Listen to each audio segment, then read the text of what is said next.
Estamos então dando abertura a um novo trimestre de estudos da lição da Escola Sabatina. Ao longo deste ano, estamos estudando, aprendendo sobre tesouros da verdade. Já vimos ensinamentos maravilhosos no primeiro trimestre, no segundo trimestre, e nesse trimestre vamos aprender mais sobre a simbologia do ritual do santuário, sobre aqueles elementos, tanto de ritos quanto de objetos contidos no santuário, que todos eles trazem ensinamentos especialmente ligados à questão da redenção, da salvação dos seres humanos. Nesta primeira lição, nós vamos aprender sobre o princípio e o fim do pecado. Então, ao longo do estudo, nós vamos ver como surgiu o pecado, onde ele surgiu, como ele se desenvolveu e, finalmente, no desfecho da lição, vamos ver como o pecado será, então, para sempre eliminado. E ao longo do estudo, então, também tiraremos lições para nós, onde vamos perceber de que forma Satanás tenta nos atingir para arrastar-nos ao pecado. E vamos ter lições também mencionando um pouco sobre como nos desvencilharmos ou nos protegermos contra esses ataques e ardis de Satanás. Então, o princípio e o fim do pecado. Na segunda carta do apóstolo Paulo aos Tessalonicenses, capítulo 2, verso 7, lemos assim: porque já o mistério da injustiça opera. Somente há um que agora resiste, até que do meio seja tirado. Satanás tem operado desde que ele alcançou lugar neste mundo, desde que os nossos primeiros pais abriram as portas deste mundo. E aqui o apóstolo Paulo, então, de certa forma, ele chama atenção para nós. É claro, existe um outro contexto profético ali apresentado por ele, mas temos uma aplicação para nós ao longo de toda a história da humanidade neste mundo. Satanás ele está operando, ele está trabalhando. E um dos apóstolos do Novo Testamento diz que ele anda em redor das pessoas procurando quem possa tragar. Então precisamos estar alertas. O ministério da iniquidade está próximo de nós, tentando nos derrubar. E precisamos, então, buscar a ajuda dos céus. O pensamento do Patriarcas e Profetas nos diz assim: a harmonia da criação depende da perfeita conformidade de todos os seres, animados e inanimados, à lei do Criador. Mas sobre isso também veremos ao longo da lição. Vamos, então, passar ao primeiro tópico, o caráter de Deus. Primeira pergunta: como o caráter de Deus contrasta com o pecado e o que isso significa para nós? Irmão Delfang, então como que o caráter de Deus contrasta, sendo o oposto, né, do que é o pecado? E uma aplicação para nós, né, disto. Então, irmão Luzirley, o caráter de Deus, segundo aqui lemos em Daniel capítulo 9, o versículo 7, só a primeira parte.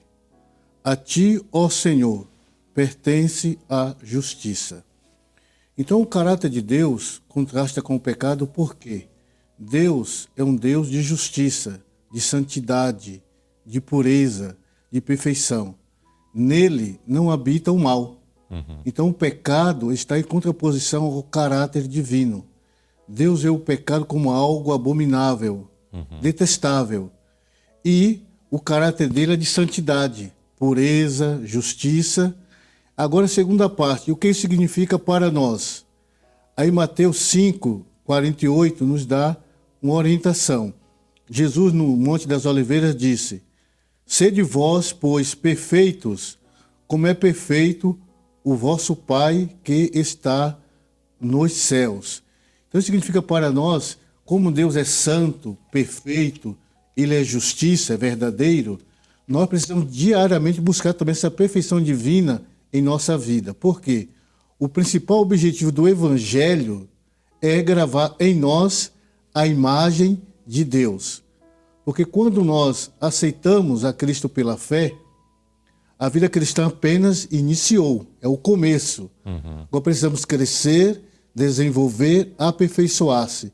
Eu quero ler um pensamento aqui da nota que diz que Deus aceitará só aqueles que estão determinados a alcançar um alvo mais elevado, ou seja, a perfeição. É claro, essa perfeição aqui é na esfera humana. Nós nunca seremos perfeitos como Deus na esfera divina.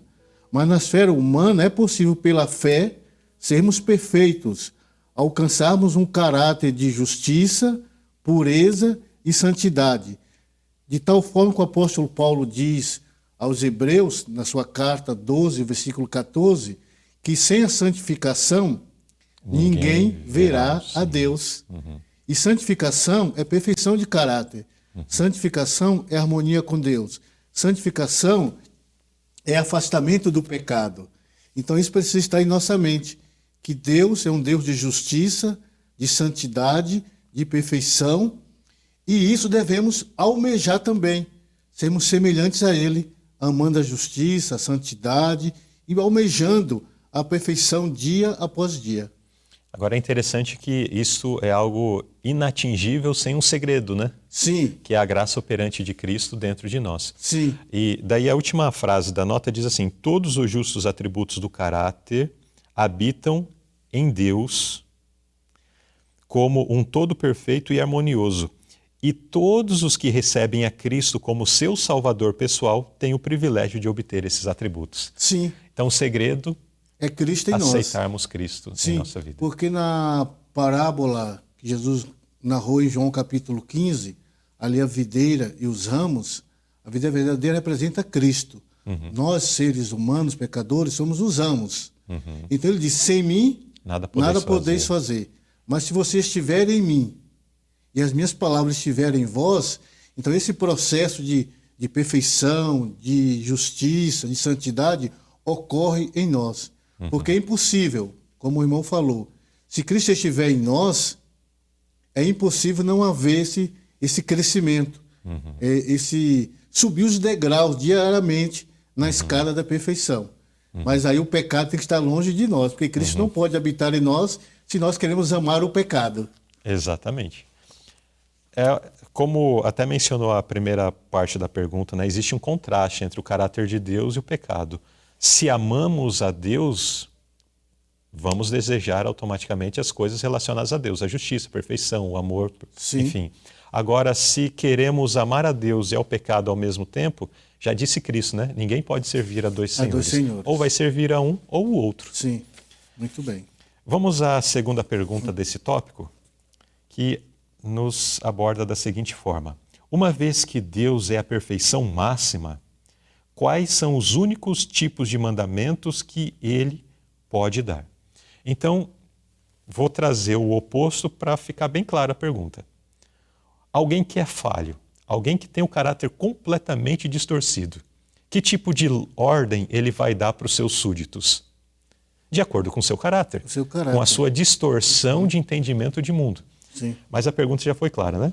Uma vez que Deus é a perfeição máxima, que tipo de mandamento Ele pode dar? Ou Ele deu, né? Sim. Então, irmão Luzirley, de acordo com os textos aqui,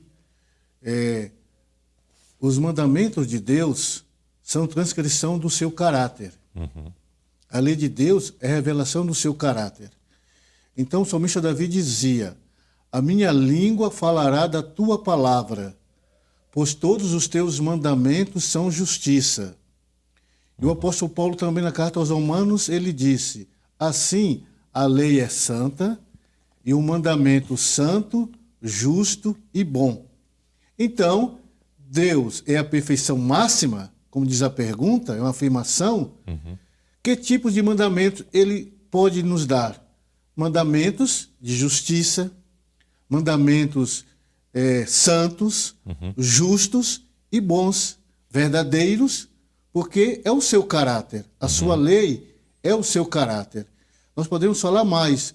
Deus é eterno, a sua lei é eterna. Deus é santo, a sua lei é santa. Deus é perfeito, a sua lei é perfeita. Deus é justo, a sua lei é justa. Então, Ele pode só dar mandamento para nós de acordo com o seu caráter, como o irmão acabou de explicar. Mandamentos justos, mandamentos santos, puros e bons, porque é o seu caráter. Exato.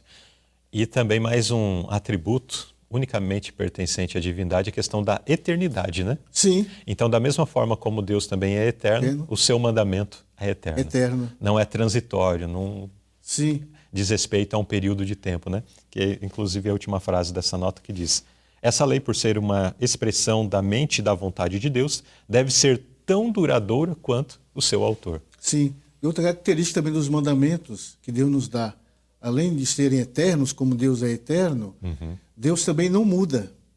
Então, a sua lei é imutável. Sim. Então, o mandamento do Senhor é imutável. Quer dizer, eles são retos e justiça para todo sempre. Então, desde que estabelecida a lei, desde que dada a lei por Deus e não limitada apenas à história desse mundo, né?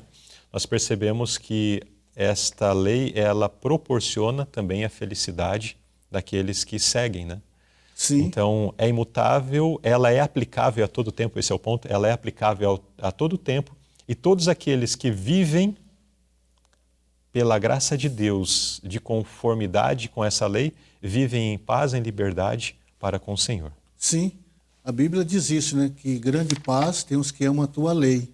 E para eles não há tropeço. Não há tropeço. E o salmista também Davi dizia no Salmo 19 que em os observar, como o irmão falou, há grande recompensa. Isso. E Deus deu esses mandamentos justos, santos e bons para todo homem, para a humanidade. Exato. Então aqueles que aceitam esses mandamentos serão grandemente abençoados. Muito bem. Então, nesse primeiro tópico, nós vimos sobre o caráter de Deus e como também Deus revelou esse seu caráter através de uma lei para reger as suas criaturas e que, ao obedecer essa lei que Deus deu às suas criaturas, né, essas criaturas desfrutariam de paz, alegria, de todas as bênçãos maravilhosas que Deus tem para a humanidade. Mas a partir do próximo tópico, nós vamos ver, ainda no próximo tópico, nós vamos ver um pouco mais sobre a harmonia que tinha no céu, mas na sequência da lição vamos perceber que alguém se levantou contra essa autoridade divina. E o resultado foi aquele que nós vemos na vida de todos aqueles que se levantam contra a autoridade de Deus, que se levantam contra a lei de Deus. Mas vamos deixar mais para frente quando os tópicos abordarem esses temas, ok?